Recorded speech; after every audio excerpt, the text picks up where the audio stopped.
Ganglia को भी collection of साइटोन कह सकते हैं और न्यूक्लियाई को भी कलेक्शन ऑफ साइटोन कह सकते हैं। तो साइटोन का कलेक्शन होता है, ठीक है। अब यहाँ पे साइटोन कब न्यूक्लियाई कब कहते हैं, गैंग्लिया कब कहते हैं? न्यूक्लियाई जो होगा विद सीएनएस होगा, सीएनएस के अंदर में डीप मैट्रिक्स को बनाने वाले को कहते हैं न्यूक्लियाई। यानी साइटोन मेजर मैट्रिक्स होता है हमारे सीएनएस का, और उस मैट्रिक्स में डीप मैट्रिक्स बनाता है कौन? न्यूक्लियाई, ठीक है। लेकिन सुपरफिशियल मैट्रिक्स या पेरिफेरल जो मैट्रिक्स एक्युमुलेशन कहलाता है वो कहलाता है गैंग्लिया। तो गैंग्लिया जो होगा विथ सीएनएस कह सकते हैं एंड पीएनएस कह सकते हैं।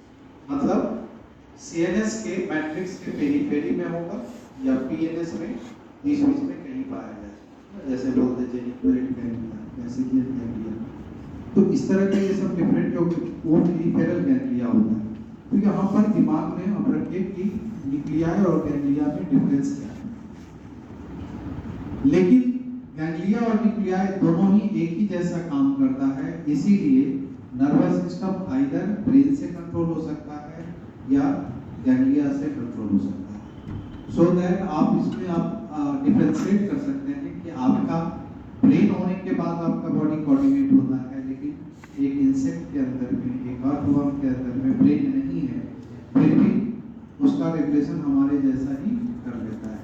आप जैसे अपने आप को समझदार समझते हैं तो कोई हैवी चीज को चार लोग मिलकर के उठाते हैं, चींटी को आपके जैसा दिमाग नहीं होने के बावजूद भी वो 10 चींटी मिलकर के एक किसी ऑब्जेक्ट को उठा करके ले जाने का काम करता है। मतलब वो भी दिमाग लगाता है कि डिस्प्लेस करना है तो हमें, इसका मतलब वो दिमाग लगाता है, दिमाग वर्ड यूज करता है, दिमाग का मतलब ब्रेन। तो वहाँ पे क्या होता है, गैंग्लिया भी ब्रेन के जैसा काम कर सकता है और न्यूक्लियाई भी ब्रेन के जैसा काम कर सकता है। जब तक गैंग्लिया नहीं बनेगा तब तक कोऑर्डिनेशन हो ही नहीं सकता, समझ गए? तो न्यूरल कोऑर्डिनेशन के लिए ब्रेन या मतलब गैंग्लिया और न्यूक्लियाई का केस हम लोग कहते हैं। तो जहाँ हम ब्रेन कहते हैं, सीएनएस कहते हैं, वो एक्चुअली कोऑर्डिनेशन सेंटर है, इंटीग्रेशन एंड प्रोसेसिंग सेंटर। वो इंटीग्रेशन प्रोसेसिंग का काम कौन करता है? साइटोन। और ये जिसमें आप मान लीजिए कि एनालिन है, आर्थ्रोपोड है, उसके अंदर में गैंग्लिया ही ब्रेन का काम करता है। तो हम लोग क्या कहते हैं, जैसे कॉकरोच अगर पढ़ोगे तो उसमें लिखा रहेगा कि सुप्रा पैरेंजियल गैंग्लिया, सुप्रा पैरेंजियल गैंग्लिया को ब्रेन कहते हैं। सब पैरेंजियल गैंग्लिया जो होता है source of the vertebral column यानी कि वेंट्रल नर्व कॉर्ड होता है, ऐसा होता है। तो इस तरह का सिचुएशन इसमें देखा जाता है कि हमारे केस में जो होगा ये हमारा ब्रेन इस दोनों ही चीज से बना हुआ है, और कुछ बॉडी का बीएमआई ज्यादा होने के कारण इसमें ब्रेन को असिस्ट करने के लिए पेरिफेरल गैंग्लिया का भी एग्जिस्टेंस होता है, समझ गए? तो यहाँ पर कुछ ऐसे एक्शन जो होगा उसको डेड होने से पहले उसको फिर से कंटिन्यू कराने के लिए पेरिफेरल एग्जिस्टेंस शो करता है, तो वो काम करता है और गैंग्लिया, ठीक है। तो इस तरह से ब्रेन को काम करने के लिए इन 4 चीजों की जरूरत होता है। उसमें वायर का काम करता है, यानी एक जगह से दूसरे जगह ले जाने का काम करता है नर्व, और यहाँ पर जितने भी न्यूक्लियाई और गैंग्लिया के अंदर के कंपोनेंट को कनेक्ट करने का काम करता है वो करता है नर्व ट्रैक्ट, और सारा इंटीग्रेशन प्रोसेसिंग का काम जो करता है न्यूक्लियाई और गैंग्लिया करता है। तो ओवरऑल हम इसको न्यूक्लियाई ही कह सकते हैं। एक सिंपल मीनिंग में गैंग्लिया कहने का मतलब भी एक न्यूक्लियाई है। हम ऐसे कह सकते हैं कि all ganglia are nuclei but all nuclei are, क्योंकि न्यूक्लियाई वर्ड का मतलब विद इन मैट्रिक्स। अगर न्यूक्लियाई आउटसाइड मैट्रिक्स होता तो उसी का नाम पड़ जाता गैंग्लिया। तो सेम चीज है, दोनों में कोई डिफरेंस नहीं है। तो ओवरऑल हम इस दोनों को न्यूक्लियाई मान सकते हैं, ठीक है। मीनिंग यहाँ पर यही दिमाग में रखना है कि all ganglia are nuclei but all nuclei are, simple यही डिफरेंस आप दिमाग में रखिए, क्योंकि मैट्रिक्स के अंदर होगा वही गैंग्लिया न्यूक्लियाई कहलाता है, समझ गए? तो ये पेरीफेरी में है, ये विदिन है, इनसाइड है, इसलिए इसको न्यूक्लियाई कहते हैं। तो हम इस तरह से ओवरऑल न्यूक्लियाई अगर कहते हैं तो इसी को हमने कहा ये क्या होता है, फंक्शनल यूनिट ऑफ ब्रेन होता है। इसके बिना आपका ब्रेन काम नहीं करेगा, फंक्शनल यूनिट ऑफ ब्रेन। तो एक्चुअली फंक्शनल बनाने का, ब्रेन को फंक्शनल बनाने का काम न्यूक्लियाई किया, इसीलिए न्यूरॉन को स्ट्रक्चरल एंड फंक्शनल यूनिट कहते हैं। स्ट्रक्चर में तो ये दोनों मिलकर के इन्वॉल्व हुआ, लेकिन फंक्शन देने का काम करता है साइटोप्लाज्म यानी न्यूक्लियाई। इसीलिए हम उसको स्ट्रक्चरल फंक्शनल यूनिट कह दिए और न्यूक्लियाई को क्या कहा, फंक्शनल यूनिट कहा। ठीक है, ये एक प्रकार से इसको कह सकते हैं कलेक्शन या ग्रुप कह सकते हैं, group of all different kind of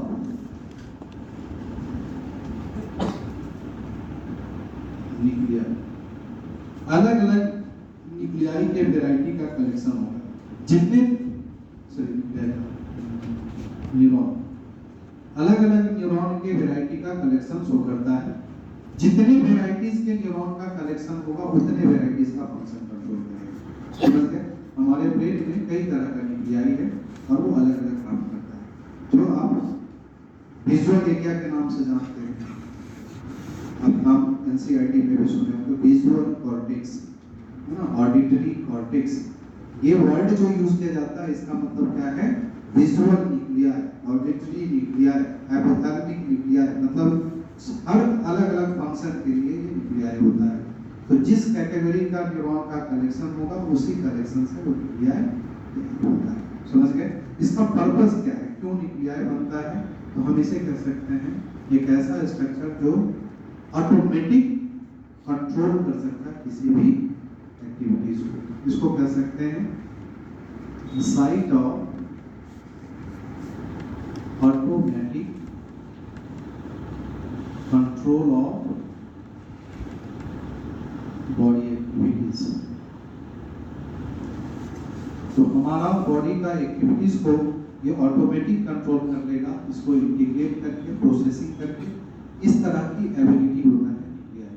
ठीक है, अब ये न्यूक्लियाई का जो केस है, हम थोड़ा एनसीईआरटी से हटके इसको बता रहे हैं कि बिना कंसेप्ट का रट करके आपको रटने वाला चीज तो आसानी से रटा जाएगा, लेकिन ब्रेन पढ़ रहे हैं, नर्वस सिस्टम पढ़ रहे हैं, तो कम से कम थोड़ा सा बायोलॉजी का कैंडिडेट होने के थोड़ा तो इतना नॉलेज होना चाहिए कि अपना जीवन कैसे सही से जिए। इसलिए थोड़ा बेसिक चीज बता देता हूँ, तो वो आपको जानकारी होना चाहिए कि हमारा दिमाग बना कैसे है, काम कैसे करता है। तो यहाँ पर इस तरह से ये न्यूक्लियाई का जो केस होता है, उस न्यूक्लियाई में अगर मेजर एग्जाम्पल अगर लेते हैं, बहुत सारे न्यूक्लियाई हम एक मेजर एग्जाम्पल लेकर के चलते हैं जिसपे ज़्यादा से ज़्यादा क्वेश्चन पहले आया है, उसी पे बेस्ड एग्जाम्पल लेकर के चल रहे हैं। सारे न्यूक्लियाई पढ़ना आपके बस की बात नहीं है। तो ये बेसल गैंग्लिया एक न्यूक्लियाई का हम एग्जाम्पल लेते हैं। बेसल गैंग्लिया को सबसे लार्जेस्ट गैंग्लिया कहा जाता है, लार्जेस्ट गैंग्लिया ऑफ बॉडी। पूरे बॉडी का सबसे लार्जेस्ट गैंग्लिया रिप्रेजेंट करता है बेसल गैंग्लिया। तो ये बेसल गैंग्लिया जो होता है, ये आपको इस बेसल गैंग्लिया का दो कंपोनेंट होता है। बेसल गैंग्लिया का दो कंपोनेंट है, एक को कहते हैं कॉर्पस स्ट्रिएटम, कॉर्पस स्ट्रिएटम, और एक होता है सबस्टेंटिया नाइग्रा।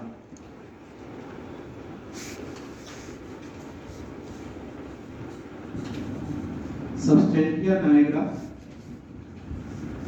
तो ये कॉर्पस स्ट्रिएटम और सबस्टेंटिया नाइग्रा। कॉर्पस स्ट्रिएटम हमारे ब्रेन में होता है, थोड़ा सा ये डेवलप होकर के बर्ड्स में होता है, उसको कहते हैं कॉर्पोरा स्ट्रिएटा। हमारे केस में कॉर्पोरा स्ट्रिएटा रिड्यूस्ड होता है, मतलब स्ट्रिएटम प्रोमिनेंट नहीं हो पाता। बर्ड्स में इसका इवोल्यूशन ज्यादा होने के कारण उसमें एबिलिटी होता है कि इंडिया से श्रीलंका चला जाएगा, सिलोन चला जाएगा, और जिस रास्ते से जाएगा उसी रास्ते से वो रिटर्न फिर वो अपनी ही जगह पर चला आता है। ये जो कंपास डिटेक्शन का पावर उसके अंदर आया है, वो किसके कारण आता है, कॉर्पस स्ट्रिएटम के कारण। ये एबिलिटी हमारे अंदर है, कॉर्पस स्ट्रेटम का ज्यादा है। समझ गए? डिस्टिंक्ट उसमें क्या होता है, एरिया कम होता है लेकिन डिस्टिंक्ट होता है। हमारे केस में इसका एरिया ज्यादा है लेकिन डिस्टिंक्ट नहीं है। इसलिए डिस्टिंक्टिव बिहेवियर जो आपके अंदर होता है, ये डिस्टिंक्टिव बिहेवियर का मतलब क्या है? जैसे आप यहाँ पे बैठे हो और मम्मा का आवाज अगर रोड पे आ जाता है, तुरंत आपको पहचान जाता है कि मम्मा का आवाज नहीं, मम्मा है। ये ऐसा सिचुएशन आता है। बच्चे कहीं किसी और जगह रो रहा होगा, हर बच्चे का आवाज एक जैसा होता है, लेकिन मदर को 4 बच्चा एक साथ अगर रो रहा होगा, एक बच्चा रोया आवाज बंद, दूसरा बच्चा रोया आवाज बंद, उसमें अपनी उसकी मदर पहचान लेगी कि मेरा बच्चा रो रहा है।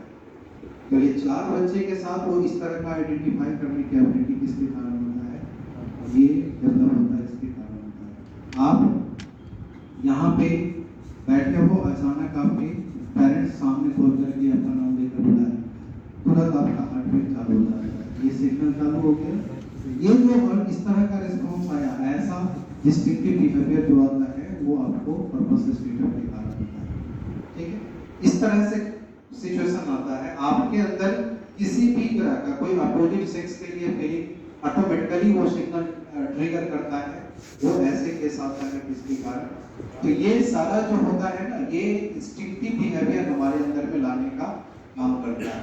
तो कॉर्पस स्ट्रेटम ये है। सबस्टेंटिया नाइग्रा जो होता है हमारा विजुअल और ऑडिटिव कोऑर्डिनेशन में हेल्प करने का काम करता है। तो ये दो तरह का जो बेसल गैंग्लिया का प्रोमिनेंट, ये दो ही नहीं होता है, प्रोमिनेंट कंपोनेंट में बता रहा हूँ, जिसमें आपका कुछ पीवाईक्यू आया हुआ है, उसी को सॉल्व करने में ये आपको अननोन नहीं लगेगा, इसलिए उसको बता दे रहा हूँ। है तो इसमें 24 टॉपिक है, लेकिन आपको 2 इसमें बता रहा हूँ। सबस्टेंटिया नाइग्रा जो होता है ये आपको एक्चुअली प्रेजेंट होता है with pars compacta part of mid brain.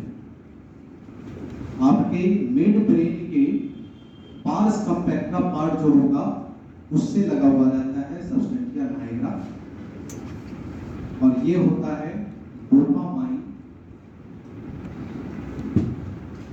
Producing nuclei. Dopamine producing nuclei होता है। समझ गए? आपके अंदर इमोशन किसके कारण है? डोपामाइन के कारण। जिसमें डोपामाइन का प्रोडक्शन बहुत ज्यादा होता है, बहुत इमोशनल होता है, बात में रोना चालू कर देगा। यानी वो जितने सेंटिमेंटल इमोशनल लोग होते हैं उसमें कंपैरेटिवली डोपामाइन का प्रोडक्शन ज्यादा होता है। सबस्टेंटिया नाइग्रा उसका कंपैरेटिवली डेवलप होता है। जिसमें सबस्टेंटिया नाइग्रा कम डेवलप होता है, डोपामाइन का प्रोडक्शन कम होता है, सामने मर्डर कर देता है, उसको कोई फर्क नहीं पड़ता। कभी भी किसी को किसी तरह से कुछ अटैक करना हो, अटैक बात करना हो, रफ लैंग्वेज करेगा, अटैकिंग नेचर होगा, इस तरह का जो चीज होता है, जो रूड बिहेवियर बहुत ज्यादा शो करता है, ऐसे लोगों के अंदर भी यानी फीलिंग दूसरे का कम आ पाता है। ये क्या है? सबस्टेंटिया नाइग्रा उसमें कंपैरेटिवली ज्यादा करता है। तो ऐसे केस जो देखा जाता है कि अगर ये सबस्टेंटिया नाइग्रा अगर आपका डिस्ट्रॉय हो जाए आफ्टर इट्स डिस्ट्रक्शन, जब यही न्यूक्लियाई आपका डिस्ट्रॉय कर जाएगा, यानी डोपामाइन का प्रोडक्शन समाप्त हो जाता है, तो ऐसे केस में आपको हो जाता है पार्किंसन डिजीज। नाम सुना है? पार्किंसन डिजीज इसी के डिस्ट्रक्शन के कारण होता है। इसको हम पैरालिसिस एजिटेंस भी कहते हैं। पैरालिसिस एजिटेंस और पार्किंसनिज्म भी कहते हैं।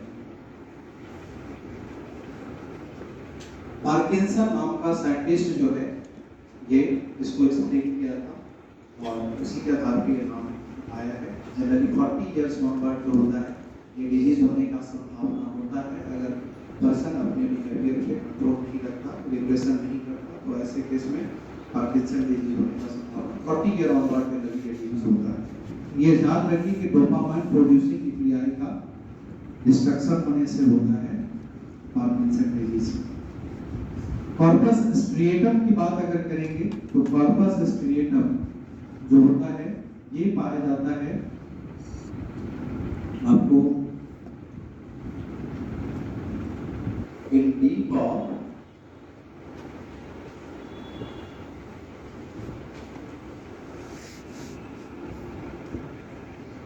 Cerebral cortex. सेरिब्रल कॉर्टेक्स के डीप में पाया जाता है और ये होता है लार्जेस्ट न्यूक्लिया। सारे गैंग्लिया में सबसे लार्जेस्ट गैंग्लिया हो गया बेसल गैंग्लिया, लेकिन न्यूक्लिया में सबसे प्रोमिनेंट न्यूक्लिया हो गया कॉर्पस स्ट्रिएटम। समझ गए? ये कॉर्पस स्ट्रिएटम जो होता है इसका दो कंपोनेंट होता है। इसके अंदर में दो सब न्यूक्लिया पाया जाता है। एक को कहते हैं कॉर्डेट न्यूक्लिया और एक होता है लेंटिकुलर न्यूक्लिया। ठीक है, इस दोनों का फंक्शन पे क्वेश्चन आया है, इसलिए आपको ये नाम याद नहीं भी रहेगा तो कोई फर्क नहीं पड़ता। ये दो फंक्शन पे क्वेश्चन आया है, तो कॉर्पस स्ट्रिएटम का फंक्शन है, ऐसा करके आपको याद रखना है। जैसे कॉर्डेट न्यूक्लिया जो होता है वो रेगुलेट करता है planning and execution of stereotype movement.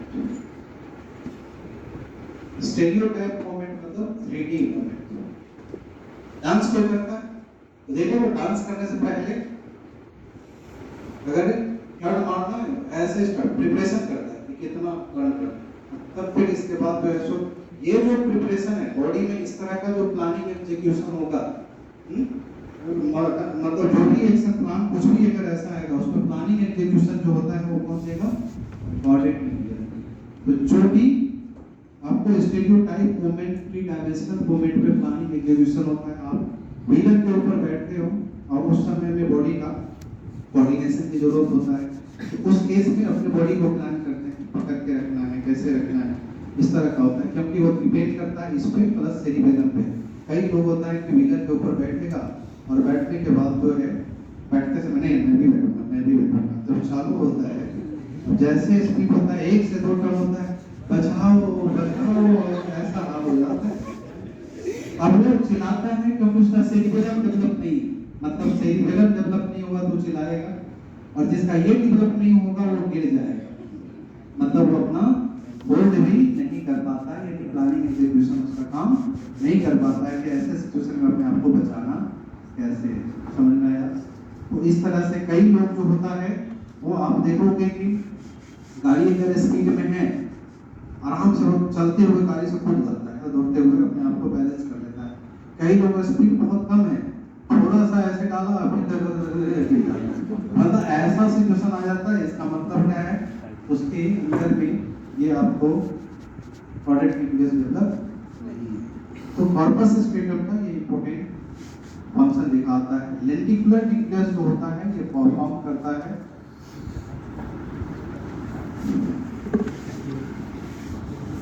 Learn pattern of subconscious movement like slow और fast paddling, climbing, riding, swimming, इस तरह के रनिंग जैसे एक्टिविटी जो होगा उसको ये परफॉर्म कराने का काम करता है। और क्या होता है कि आप लोगों में से कई लोग जो है ऐसे देखता रहता है, बोर्ड पे देखता रहता है, हाथ नीचे कॉपी पे चलता रहता है, स्ट्रेट चलता है, सीधा चलता है। ठीक है, देख रहा है बोर्ड पे, हाथ चल रहा है कॉपी पे, मतलब हाथ को आंख लग गया, ये सिचुएशन आता है ऐसे लोगों का जिसका रेटिकुलर न्यूक्लिया डेवलप होता है। समझ गया? तो मतलब यहाँ पर सबकॉन्शियस पैटर्न जो होगा उसमें फास्ट इस तरह का कंडीशन देखा जाता है। पैडलिंग करना है या उसमें इस तरह का होता है कि कितने लोग कई टाइम से स्पीड बढ़ा देता है।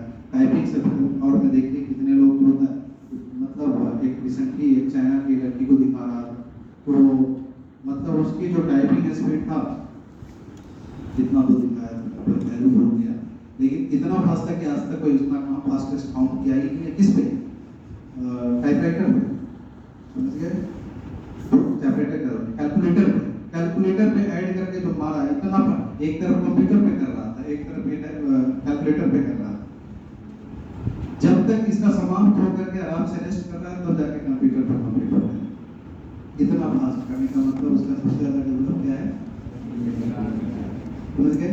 तो लेक्टिकुलर न्यूक्लियस आपका डेवलप है और एक बार सीखा हुआ चीज को तुरंत आप रिकॉल कर सकते हैं, उसमें स्पीड बढ़ा सकते हैं।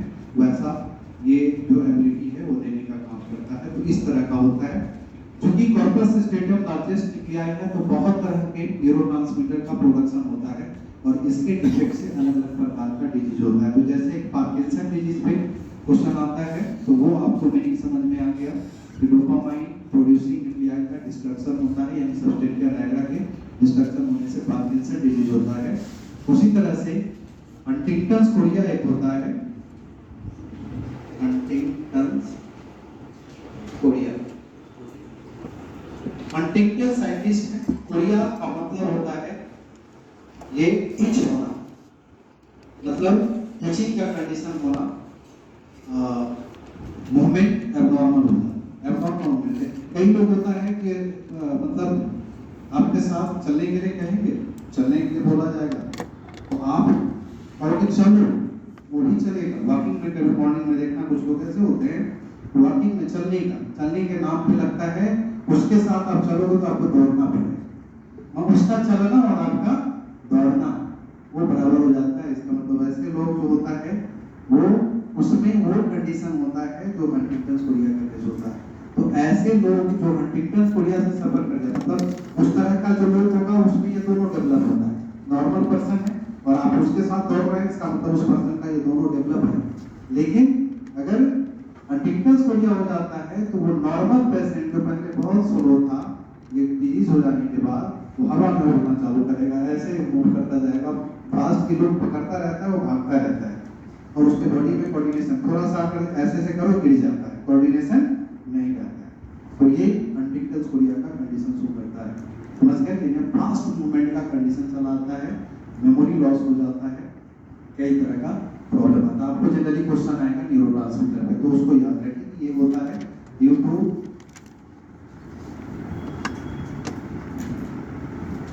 Destruction of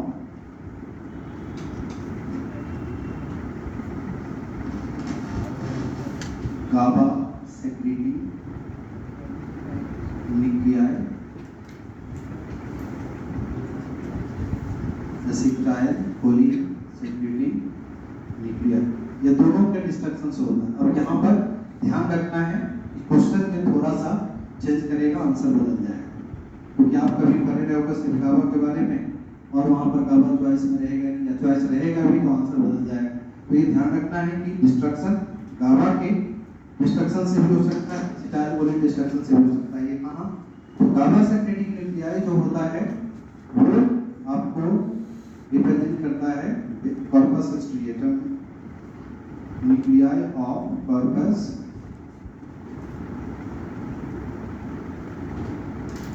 striatum.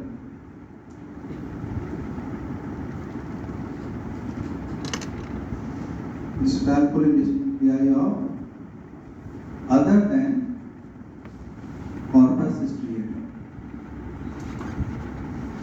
अगर कॉर्पस स्ट्रिएटम का GABA secreting nuclei का डिस्ट्रक्शन होता है तब आप हंटिंगटन्स कोरिया से सफर करेंगे, या ब्रेन के अदर पार्ट में acetylcholine secreting nuclei का डिस्ट्रक्शन होगा तब भी GABA से सफर ये हंटिंगटन्स कोरिया से सफर करेंगे। लेकिन अगर कॉर्पस स्ट्रिएटम का acetylcholine डिस्ट्रक्शन nuclei अगर होगा तो आप अल्जाइमर से सफर कर जाएंगे। वो अल्जाइमर का जो डिजीज होता है, जो आदमी मेमोरी बार-बार भूलता रहता है, तुरंत यहाँ से क्लासरूम से बाहर निकलेगा, मेरा क्लासरूम किधर है, तो ये जो इमीडिएट इस तरह का लॉस होता है, अभी आपसे बात करेगा तो ये जो इस तरह का लॉस होता है, ये दो तरह का होता है। एक होता है कि आपको अल्जाइमर होता है, एक होता है जिसको विटामिन B1 की डिफिशिएंसी होता है, मतलब ये टेम्पररी होता है। तो ऐसे लोगों में इस तरह की मेमोरी लॉस ज़्यादा होता है। तो ये अल्जाइमर का जो कंडीशन होगा उस केस में अगर कहा जाएगा तो ये देखा जाता है due to destruction of acetylcholine secreting nuclei of corpus striatum. corpus striatum के acetylcholine secreting nuclei के डिस्ट्रक्शन से होता है, जिसमें एमाइलॉइड बॉडी बन जाता है। एमाइलॉइड बॉडी फॉर्मेशन इसमें देखा जाता है। जो न्यूक्लियाइड डिस्ट्रॉय कर जाएगा वो न्यूक्लियाइड डिस्ट्रॉय करके एक रिजिड बॉडी बना देता है, उस बॉडी को कहते हैं एमाइलॉइड बॉडी। तो एमाइलॉइड बॉडी फॉर्मेशन का केस आपको अल्जाइमर में देखा जाता है।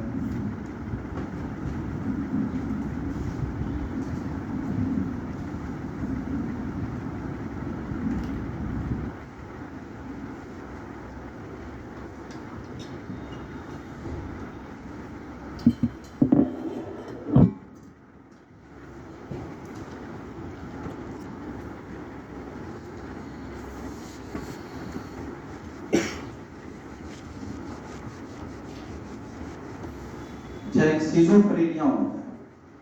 तो सिजोफ्रेनिया किसको होता है? इस सब में क्या था? न्यूरोट्रांसमीटर का डिफिशिएंसी होता है। यहाँ पर एसिटाइलकोलिन का प्रोडक्शन बढ़ जाता है। ये होगा ड्यू टू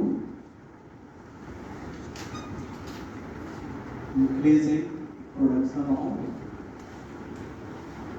एसिटाइलकोलिन। एसिटाइलकोलिन का प्रोडक्शन बढ़ जाता है, तब आपको सिजोफ्रेनिया हो जाएगा। मतलब ड्रीमी स्टेट ऑफ कॉन्शियसनेस, खुली आंख में सपने दिखते रहे, क्लास में बैठे हुए हैं, प्लान नहीं और चल रहा होगा। ये जो ऐसे प्रॉब्लम होता है वो आपको सिजोफ्रेनिया का कंडीशन होता है। एक्सेस एसिटाइलकोलिन प्रोडक्शन होने पे ऐसा हो जाता है। एक होता है multiple sclerosis.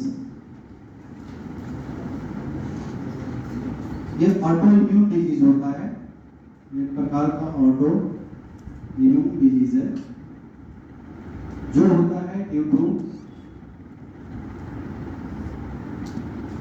Antibody formation against myelin sheath. Myelin sheath के डिस्ट्रक्शन के कारण होता है। माइलिन शीथ डिस्ट्रॉय कर जाता है, उस कंडीशन में मल्टीपल स्क्लेरोसिस का केस होता है। किसी समय में रिस्पॉन्ड करेगा, किसी समय में रिस्पॉन्ड नहीं करेगा, इस तरह का बिहेवियर उसमें आना चालू हो जाता है। तो केस होता है कि कभी बहुत ज़्यादा इमोशनली साउंड रहेगा, कभी आपको लगेगा ऐसा नॉर्मल बिहेवियर जैसे ये बॉर्डरलाइन पर्सनालिटी का कंडीशन, इस तरह के सिम्टम इसमें चल रहा है। बाइपोलर टाइप के बिहेवियर स्टार्ट हो जाता है। तो इस तरह का कंडीशन मल्टीपल स्क्लेरोसिस में देखा जा सकता है। तो ये सब आपका बेसिक चीज था न्यूरॉन से। ऐसे अभी नेगेटिव बॉडी, न्यूवी बॉडी सब पर कुछ पहले क्वेश्चन आता था, अभी आएगा तो क्वेश्चन सब उसको पढ़ाने के लिए आपको अंदर जाना पड़ेगा, उतना जरूरत नहीं पड़ेगा, अभी आएगा। वो रिलेटेड चीज है, उसको हमने बता दिया है। नेक्स्ट हम लोग चलते हैं सेंट्रल नर्वस सिस्टम।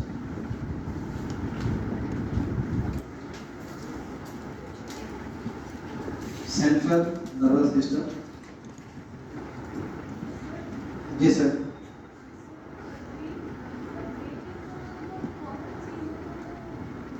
ड्रिंक करना कॉमन चीज है, तो इसी के कारण तो है। कई लोग होता है कि मतलब क्लास में बैठा हुआ हमको देख रहा होता है, मुझे लग रहा है हमको बहुत फोकस से ध्यान दे रहा है, लेकिन उसका दिमाग कहीं और चल रहा होता है। तो ये मतलब अपने आप से नहीं हुआ। अपने आप कैसे हुआ? लोग यहाँ पर न्यूरोट्रांसमीटर का सिग्नल चेंज हो गया, वो चलता है। हाँ, ये हो जाता है। ये बस मेंटल एक्सरसाइज प्रैक्टिस से हो जाता है। ये डिस्ट्रक्शन नहीं है, प्रोडक्शन है। डिस्ट्रक्शन ठीक नहीं होता, ये ठीक नहीं होता, ये रिवर्सेबल है। सिजोफ्रेनिया को ठीक किया जा सकता है, इसको ठीक किया करने का ये होता है क्या? अगर सिजोफ्रेनिया किसी को पार्किंसन के बाद होगा, हंटिंगटन के बाद होगा, तब ठीक नहीं हो सकता। लेकिन सिर्फ अगर सिजोफ्रेनिया है, किसी को सिजोफ्रेनिया हो, ब्रोनिया हो, साइकोसिस हो, न्यूरोसिस हो, ऐसे कोई भी प्रॉब्लम इस तरह के केसों को प्योर कर सकते, ठीक है, उसका मेंटल एक्सरसाइज के द्वारा किया जाता है। सेंट्रल नर्वस सिस्टम में अगर कहा जाएगा तो ये आपको एक्टोडर्मल इनोर्डिजी है,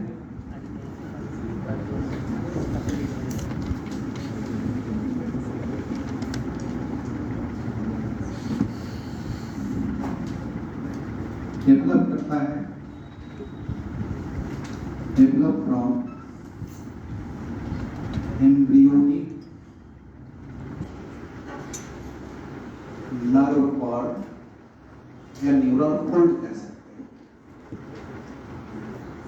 नर्व कॉर्ड और न्यूरॉन फोल्ड से आपका सीएनएस का फॉर्मेशन होता है, जो एक्टोडर्मल ओरिजिन को प्रेजेंट करता है। ये इंक्लूड करता है brain plus spinal cord. Brain और स्पाइनल कॉर्ड को हम सेंट्रल नर्वस सिस्टम कहते हैं। तो सेंट्रल नर्वस सिस्टम में 98% क्या होता है, ब्रेन, और ओनली 2% रिप्रेजेंट करता है स्पाइनल। ठीक है, 98% मतलब इसमें 100 बिलियन न्यूरॉन पाया जाता है। आपका ब्रेन कितने न्यूरॉन से बना हुआ है, 100 बिलियन न्यूरॉन से बना हुआ है, और स्पाइनल कॉर्ड जो है वो 18 बिलियन से लगभग बना हुआ होता है।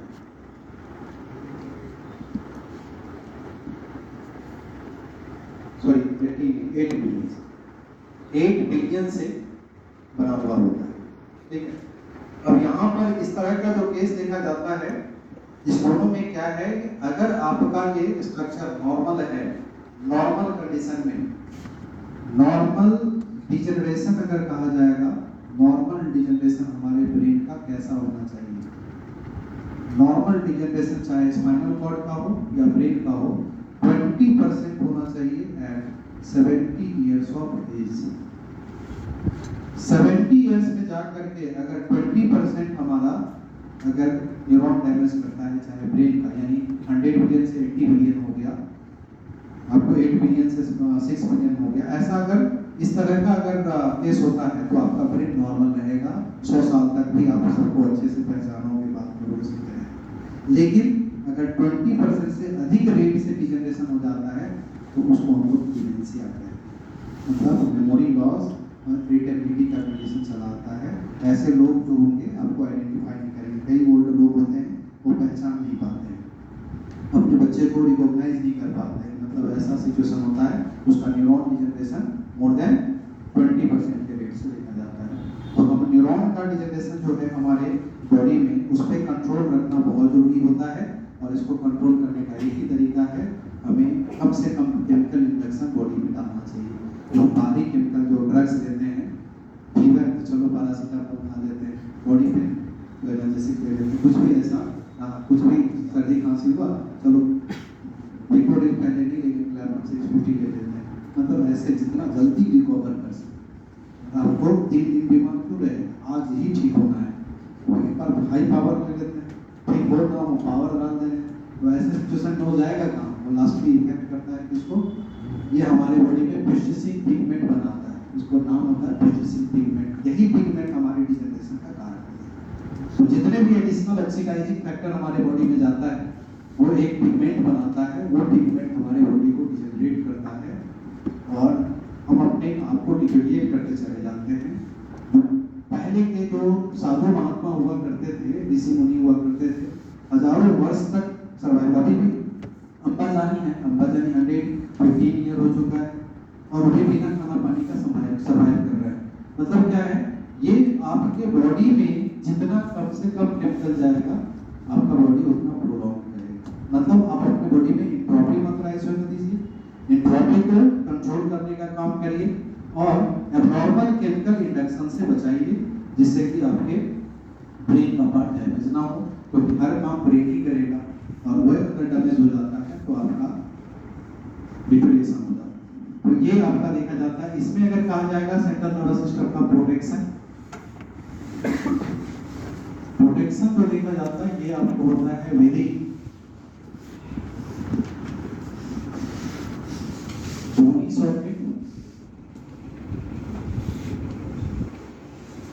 सॉकेट में और मेम्ब्रेनस कोट।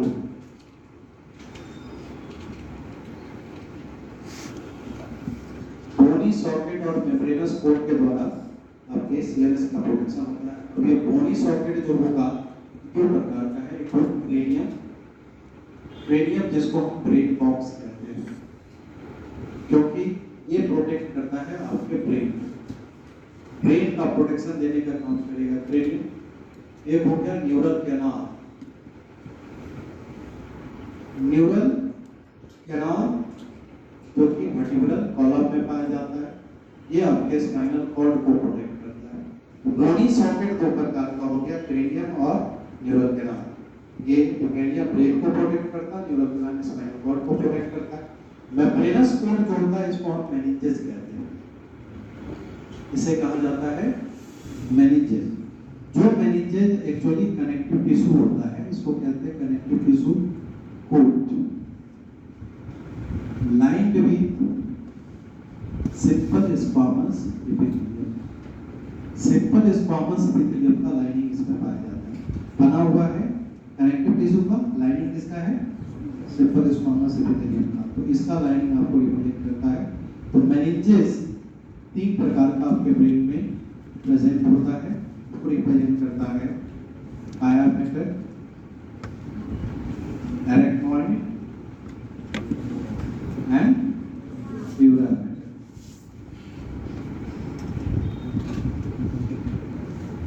पाया मैटर को सॉफ्ट मदर लेयर कहते हैं, इसे सॉफ्ट मदर लेयर कहा जाता है।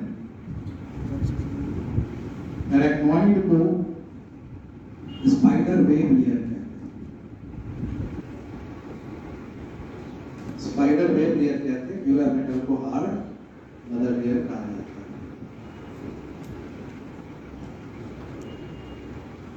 इसका रीजन है इसके प्रॉपर्टीज।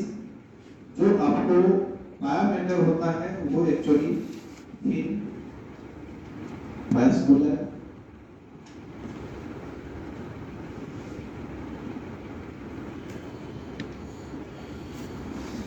सबसे इनर होता है, इनर थिन वास्कुलर है, पिगमेंटेड,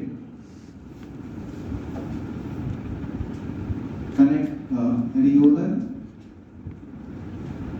कनेक्टिव टिश्यू कोट होता है। एरियोलर कनेक्टिव टिश्यू का बना हुआ जब मेम्ब्रेन होगा तो थिन वास्कुलर पिगमेंटेड फॉर्म में रिप्रेजेंट करता है, और ये इन्वेस्टेड होता है विद सीएनएस। सीएनएस में मर्ज करके रहता है, सीएनएस के साथ फ्यूज करके रहता है, इसमें गैप नहीं देता जाता। ये आपको रिप्रेजेंट करता है middle thick porous serous vascular and non-pigmented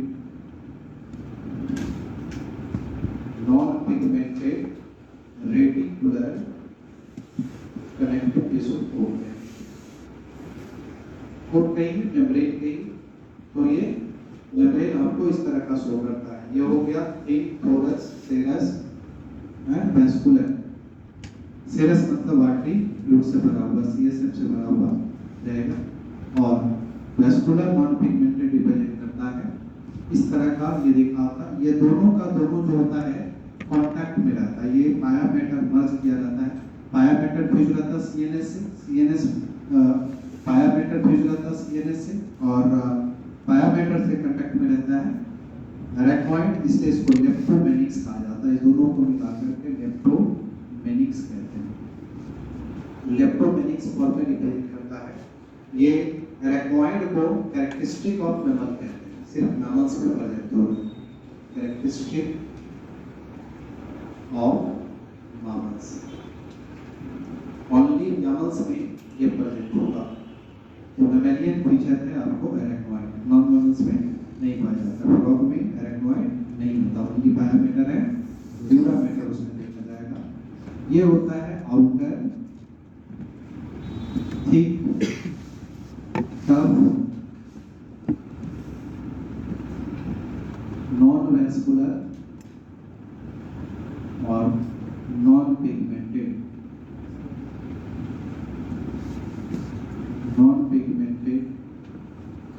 dense white connective tissue, dense white connective tissue coat का बना हुआ रिप्रेजेंट करेगा।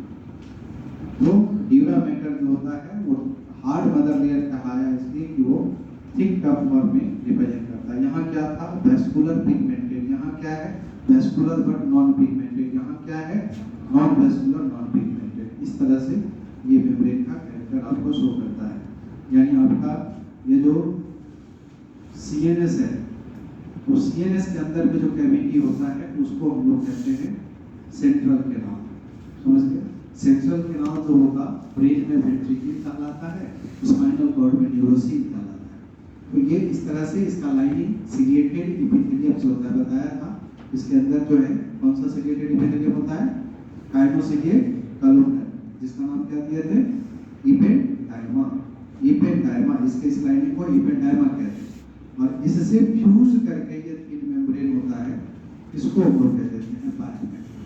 ठीक है, तो ये पाया मैटर जो है ये इसके साथ सीएनएस के साथ फ्यूज करके रहता है, यानी इन्वेस्टेड रहता है। इस प्रकार से ये पाया मैटर होगा और इससे ही कांटेक्ट में पाया जाता है आपको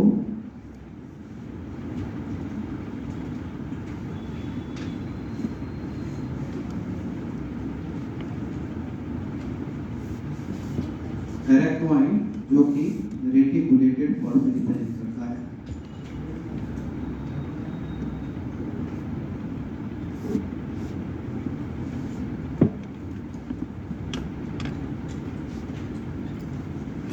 ये इस तरह से रिप्रेजेंट करेगा। इसके ऊपर गैप होता है और गैप के बाद फिर पाया जाता है आपको ये लेयर, इसको हम ड्यूरल मैटर कहते हैं।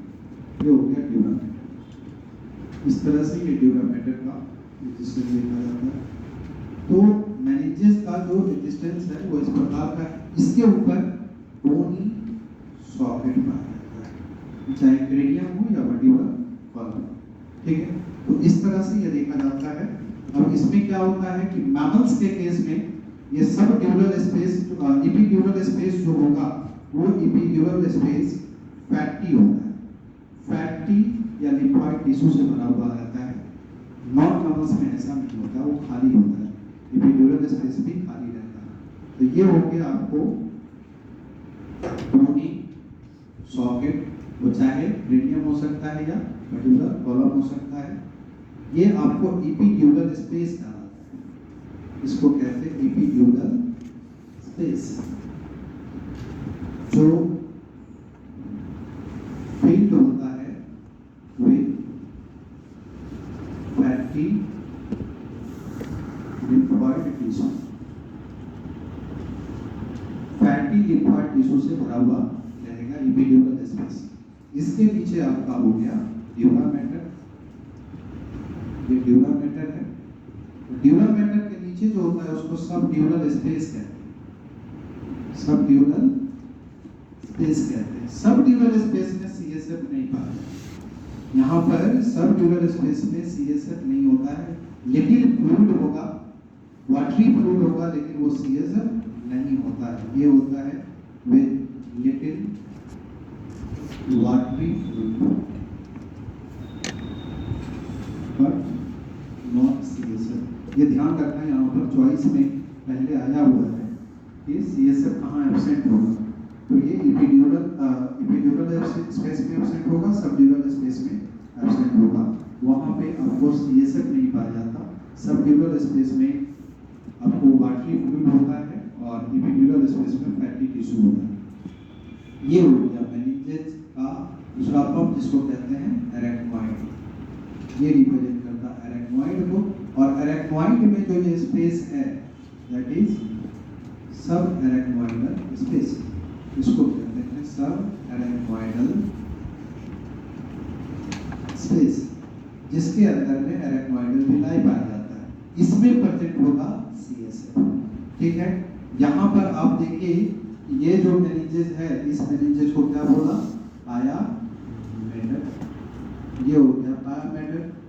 और यहाँ पर आपको रिप्रेजेंट कर रहा है क्या, सीएनएस। तो सीएनएस का अगर हम ट्रांसफर सेक्शन लेंगे तो इस तरह से दिखेगा। अंदर में ये जो कैविटी है, इस कैविटी को क्या कहा, सेंट्रल कैनाल। और ब्रेन में सेंट्रल कैनाल होगा तो उसका नाम देते हैं वेंट्रिकल, और स्पाइनल कॉर्ड में हो गया तो न्यूरोसिल।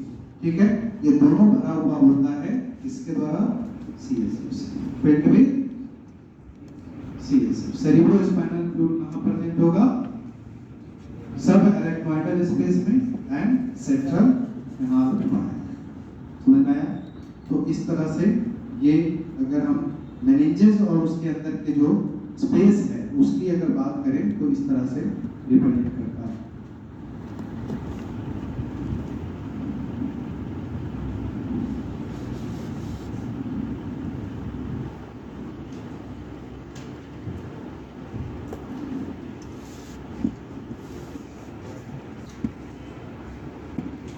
मेनिंजेस जो होता है उसमें अगर इन्फेक्शन हो जाता है तो उसको कहते हैं मेनिंजाइटिस।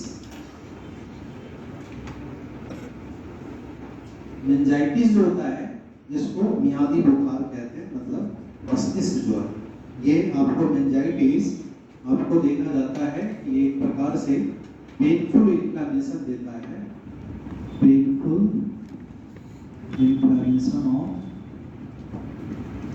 मेनिंजेस। मेनिंजेस का पेनफुल इन्फ्लेमेशन होता है, उसी को मेनिंजाइटिस कहते हैं। इसमें इंसान इतना पेन होता है कि सर को पकड़ करके वो अपने आप को पेन को बियर करने की कोशिश करता है और नेक स्टिफ हो जाता है, टंग बाइट होने लगता है, फीवर राइज होना चालू हो जाता है, यहाँ से ये पोर्शन स्टिफ होना चालू हो जाता है और अनकंफर्टेबल फील होता है। हमेशा बार बार टंग निकालता रहेगा। टंग ड्राई, जब सलाइवा रहता है तो सलाइवेशन होगा, और बार बार टंग निकालने के कारण टंग ड्राई हो जाता है। तो इस तरह का सिचुएशन इसमें आता रहता है। ये किस पैथोजेन के कारण होता है? तो ये आपको 3 पैथोजेन है जिसके द्वारा होता है, और वो है सबसे कॉमन निसेरिया मेनिंजाइटिस, इस बैक्टीरिया के कारण होता है, या Haemophilus इन्फलुएंजा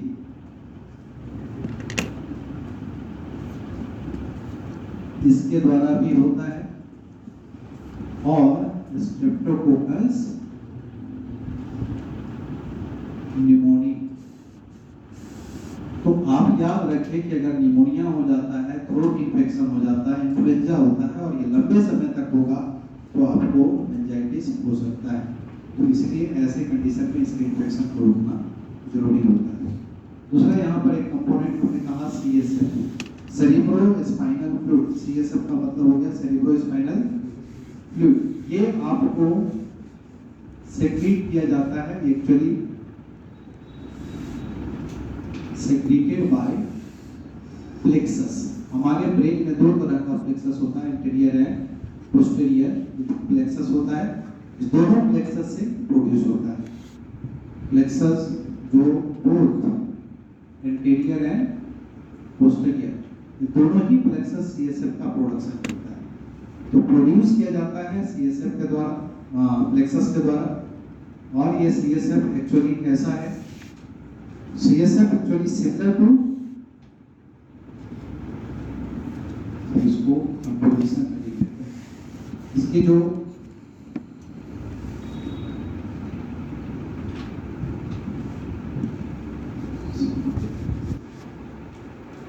similar to blood plasma और लिम्फ कह सकते हैं। ब्लड प्लाज्मा और लिम्फ के जैसा होगा, क्योंकि हम इसमें सारे डिस्क्रिप्शन पे जाएंगे तो कोई अभी क्वेश्चन उसका आता नहीं है, फिर क्वेश्चन से कवर कर देता हूँ। ये CSF का सिमिलरिटी किसके साथ होता है? तो क्या कहेंगे? ब्लड प्लाज्मा और लिम्फ के साथ। लेकिन अगर उससे डिफरेंस पूछेगा किसमें डिफर करता है, यानी CSF ब्लड प्लाज्मा से या लिम्फ में जो डिफर करता है वो किसमें डिफर करता है? हाई कंसंट्रेशन इसमें पाया जाता है, high concentration of sodium ion, chloride ion and calcium. इस आयन का कंसंट्रेशन CSF में ज्यादा होता है। लेकिन दूसरा डिफरेंस है कि लो कंसंट्रेशन होता है ऑफ यूरिया, इसमें यूरिया इसके कंपेयर में कम होगा, कोलेस्टेरॉल इसमें कम होगा,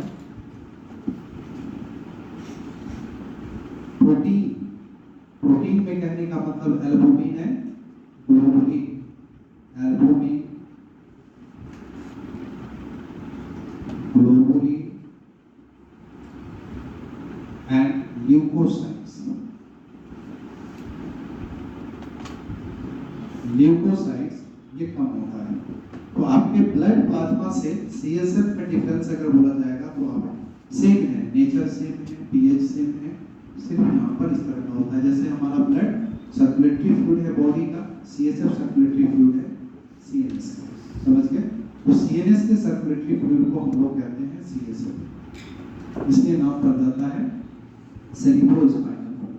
तो ऐसा वर्ड यूज करते हैं। यहाँ पर इसके जो सर्कुलेशन होता है,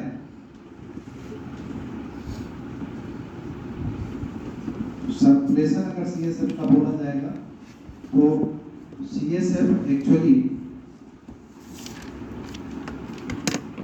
ये प्रोड्यूस करता है डायोसिन के द्वारा।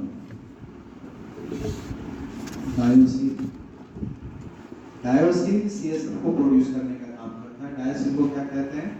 थर्ड वेंट्रिकल, इसको थर्ड वेंट्रिकल कहते हैं। थर्ड वेंट्रिकल कनेक्टेड होता है फोरामेन ऑफ मोनरो के द्वारा, फोरामेन ऑफ मोनरो, इससे कनेक्टेड होता है पारासील से। पारासील का मतलब हो गया फर्स्ट एंड सेकेंड वेंट्रिकल।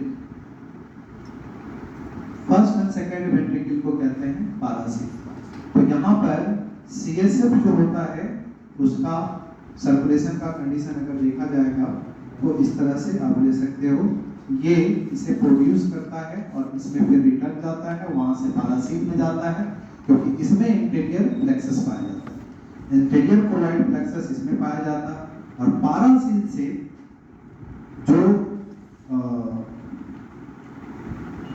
यहाँ डायासील में आया और डायासील से ये आपको फिर आइटर के थ्रू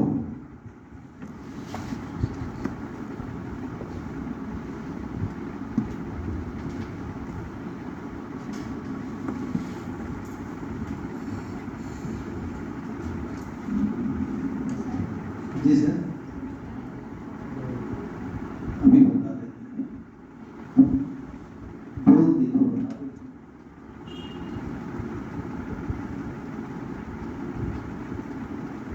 सेरिब्रल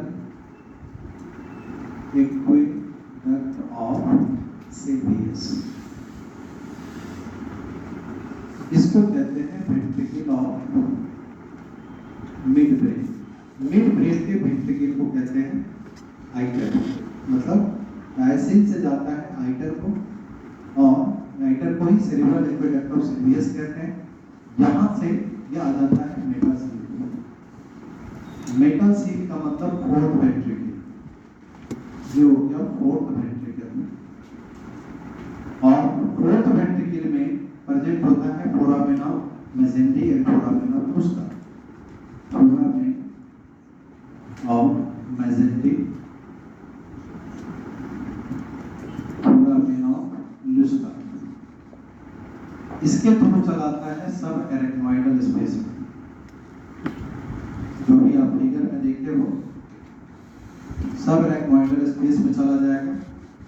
इस सब एरेक्नोइडल स्पेस में पाया जाता है एरेक्नोइड का भिलाई, यहाँ से एरेक्नोइडल भिलाई इसको ले लेता है और एरेक्नोइडल भिलाई इसको रिटर्न कर देता है वेन, इसे कहते हैं वेनस रिटर्न।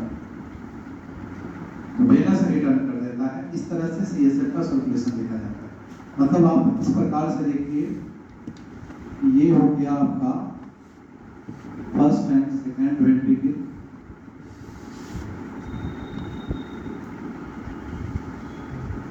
ये है आपका डायोसिल, ये हो गया आइटर,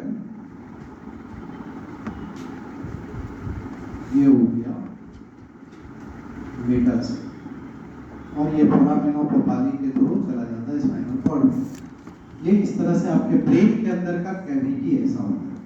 आपके ब्रेन में जो ये कैविटी होता है वो इसके चारों तरफ मैट्रिक्स होता है, वो मैट्रिक्स भर करके आउटर जो होगा कॉर्टेक्स और इनर मेडुला वो बनाने का काम करेगा, इसके चारों तरफ होगा, ठीक है। अंदर भी ये कैविटी होता है। तो इसको क्या देते हैं फर्स्ट, इसको कह दिया सेकंड। ये दो वेंट्रिकल हो गया, फर्स्ट और सेकंड वेंट्रिकल, जिसका नाम क्या दे दिया पारासील। क्या नाम दिए पारासील, यानी लैटरल वेंट्रिकल इसे कहा जाता है, लैटरल वेंट्रिकल। यानी इसको कह सकते हो कैविटी ऑफ सेरिब्रल हेमिस्फीयर। आपके सेरिब्रल हेमिस्फीयर के कैविटी को कहा जाता है पारासील। ब्रेन में सेरिब्रल हेमिस्फीयर को नाम सुना है, तो सेरिब्रल हेमिस्फीयर का जो कैविटी होगा उसको क्या कहते हैं पारासील कहते हैं। ये हो गया फोरामेन ऑफ मोनरो, ठीक है। हमारे केस में दो लैटरल वेंट्रिकल है, इसलिए ये आपको पेयर्ड फॉर्म में पाया जाता है। नॉन मैमल्स में सेरिब्रल पाया जाता है, हमारे केस में सेरिब्रल हेमिस्फीयर है, उसमें सेरिब्रल होता है, इसलिए उसमें एक ही रहता है। नॉन मैमल्स में एक होता है, हमारे केस में ये पेयर्ड फॉर्म में पाया जाता है foramen of Monro. Foramen of Monro इसको कहते हैं, ठीक है। ये हो गया आपका थर्ड वेंट्रिकल, जिसका नाम दिया डायोसील। ये हो गया डायोसील। डायोसील का मतलब क्या हुआ कैविटी ऑफ डायनसिफालॉन। ब्रेन का एक पार्ट होता है डायनसिफालॉन, तो डायनसिफालॉन के कैविटी को क्या कहते हैं डायोसील। और ये डायोसील पास करता है आपके मिड ब्रेन से, इसको कहा जाता है आइटर। आइटर का दूसरा नाम क्या दिया सेरिब्रल एक्वेडक्ट ऑफ सिग्रियस। उस आइटर का हो या सेरिब्रल एक्वेडक्ट ऑफ सिग्रियस का हो, इसका कैविटी है कैविटी ऑफ मिड ब्रेन। समझ गए, ये कैविटी ऑफ मिड ब्रेन आपको रिप्रेजेंट करता है आइटर, सेरिब्रल एक्वेडक्ट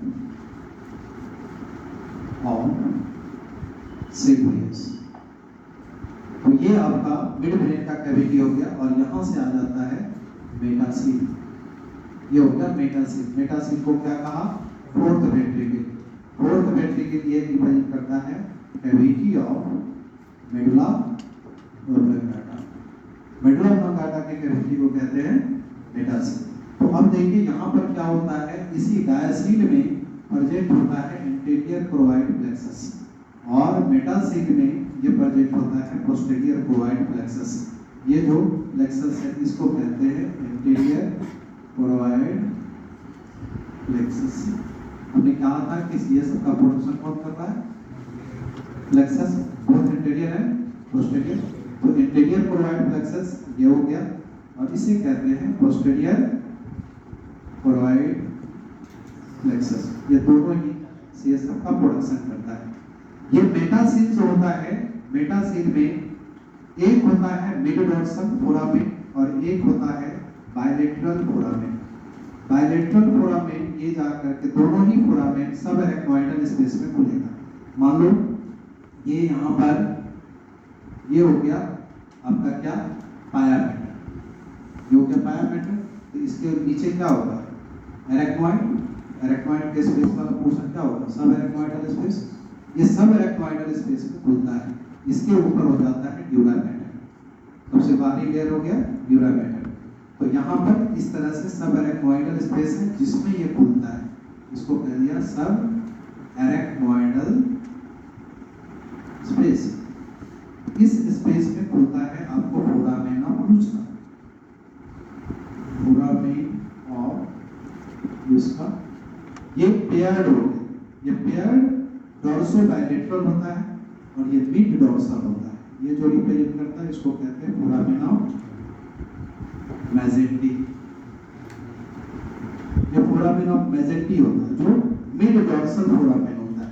अगर ये दोनों फोरामेन बंद हो गया तो आपके अंदर एक प्रॉब्लम हो जाता है, उसको कहते हैं हाइड्रोसिफेलस। एम्स में पहले क्वेश्चन आया हुआ है कि हाइड्रोसिफेलस पेशेंट को पंक्चर किस पोर्शन में किया जाता है, तो L3 L4 रीजन में पंक्चर किया जाता है। अभी आपको नहीं वो पढ़ना है, लेकिन क्वेश्चन मिलेगा, उसमें एम्स का क्वेश्चन आया हुआ है तो मिलेगा हाइड्रोसिफेलस। हाइड्रोसिफेलस यानी ब्लॉकेज हो जाता है फोरामेन लुस्का है इसका, तो उसके कारण हो जाता है ब्लॉकेज ऑफ सीएसएफ। सीएसएफ का ब्लॉकेज हो जाता ड्यू टू कंस्ट्रिक्शन, कंस्ट्रिक्शन कह सकते हैं या ब्लॉकेज कह सकते हैं of foramen of Magendie and Duchenne. ये दोनों फोरामेन में से दोनों फोरामेन के ब्लॉक होने से ऐसा होता है, और जब ये बीमारी हो जाता है तो किस रीजन में पंक्चर किया जाता है? L3 L4 रीजन में पंक्चर करके एडिशनल CSF को निकाला जाता है। समझ गए? तो इस तरह का केस होता है। वो अब ये जो सब बताया समझ में आया? क्या डायलिसिस समझ में आया?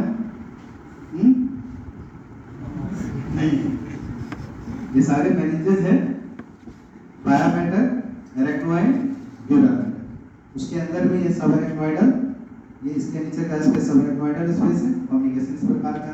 तो क्या बोला? सीएस से प्रोड्यूस होता है डायसिल। डायसिल मतलब वेंट्रिकुलर क्लोराइड प्लेक्सस है, यहाँ से प्रोड्यूस हुआ, ये यहाँ से ये इसको प्रोड्यूस भी करता है, यहाँ से फिर रिटर्न जाता है। यहाँ से आएगा तो कहाँ आएगा? पैरासिल। पैरासिल में आएगा किसके थ्रू? फोरामेन ऑफ मोनरो के थ्रू। फोरामेन ऑफ मोनरो से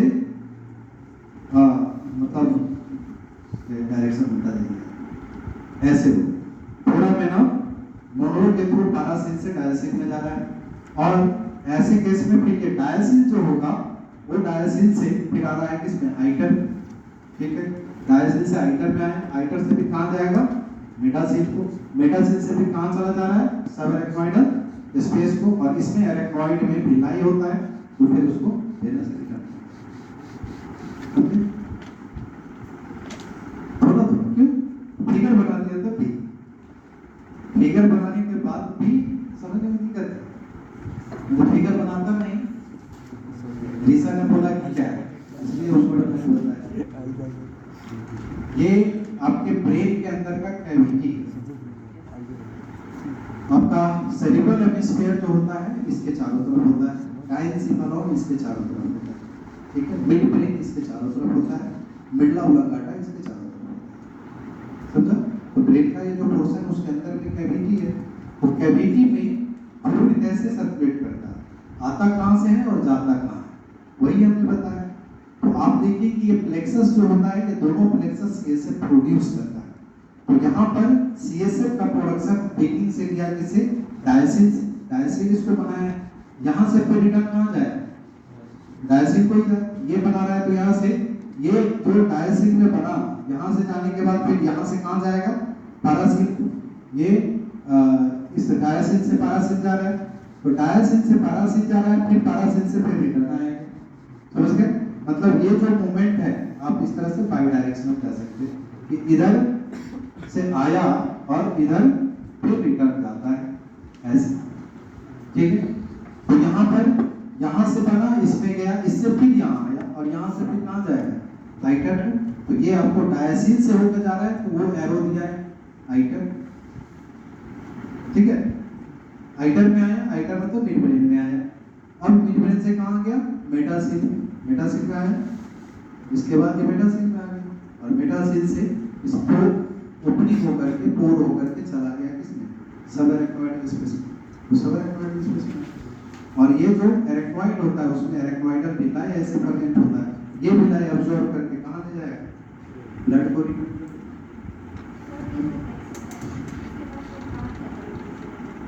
ब्रेन से हमने बताया था कि ये इन्वेस्टेड होता है, अभी फिगर बनाया था, फायर मेटल ऐसे लगा हुआ है, इससे लगा हुआ है, यहाँ से लगेगा, वेस्कुलर है, वही किया। ठीक है,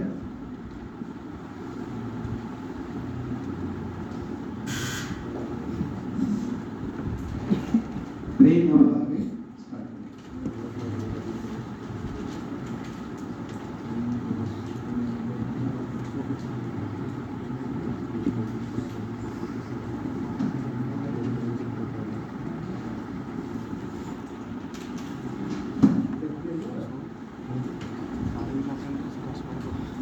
यहाँ से दिमाग में रखो, सर्किट अपने आप से, यहाँ से बना, ऐसे गया, फिर ऐसे से फिर रिटर्न आया, फिर रिटर्न आके कहाँ आया? डायसिल। डायसिल से फिर कहाँ जा रहा है? आइटर।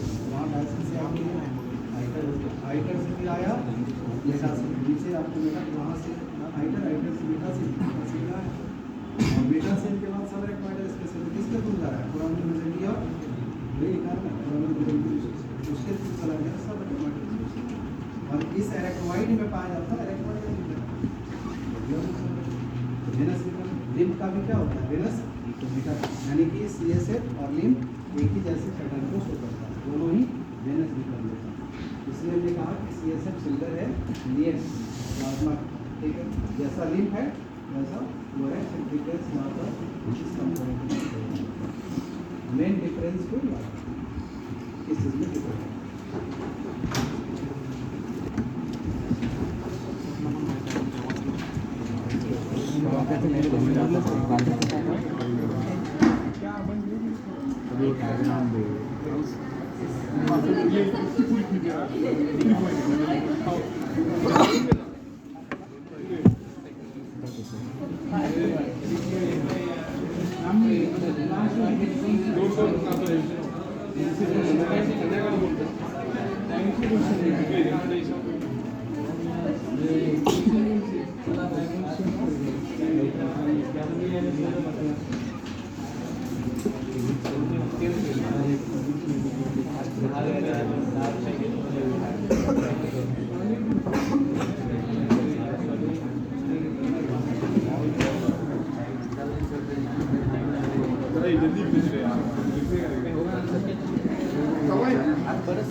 Ini